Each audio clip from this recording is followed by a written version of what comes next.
The worst thing you could possibly do would be to be raising taxes on anybody in the middle of what most Americans think is a recession.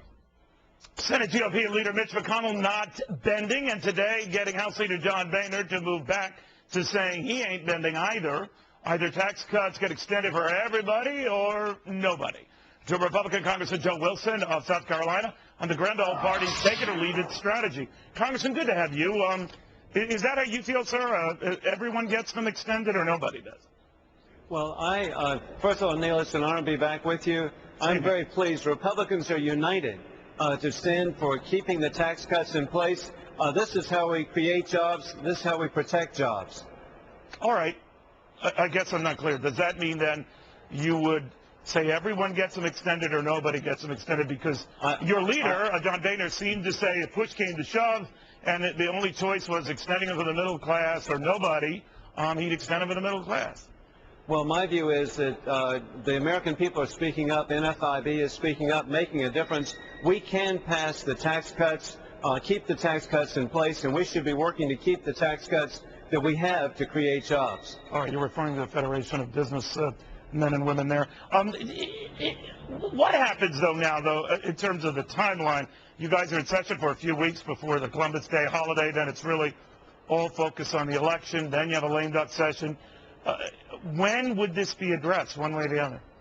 Well, it should be addressed right away. And I have faith, again, in the American people. They are really making their voices heard. You just heard. Where Democrats understand, and many of them, not as many as we need more, to come on board for the tax cuts. You know, Congressman, ever since your famous "you lie" comment, President's speech in the well of the House, for which you apologized for the President, but a lot of your supporters say you weren't miscasting anything at the time, you became a focus of Democratic money operatives who wanted to see you unseated. In fact, more has been poured into your race than almost any race in the country to get you kicked out of there. How have you answered that, responded to that? Has been unusual pressure on you? What? Well, I'm really grateful. The people I represent, the 2nd District of South Carolina, have strongly responded, supporting me.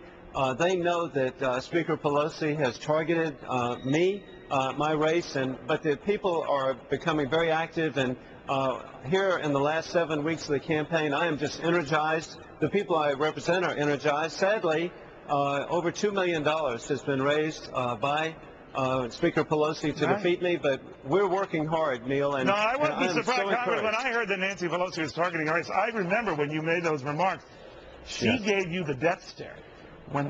She gave you what my 4th grade teacher used to give me, the "you will never make it out of the 4th grade" stare. And it was ugly. I mean, you could see her head turning her. She just gave you a look like she wanted you dead. So if you survive in November and all of a sudden Republicans take the majority, how do you think relations will be?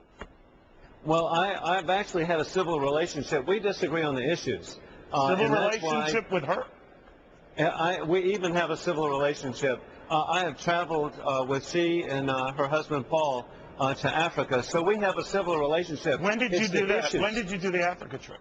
That was 3 years ago. Oh, that was long before she gave you the death stare. Yes, but in between, I will tell you that we will at least acknowledge each other's presence. So it shouldn't be personal. Wait a minute. It's not personal. I don't mean to be tacky, and you're far too much a gentleman to share in my tackiness.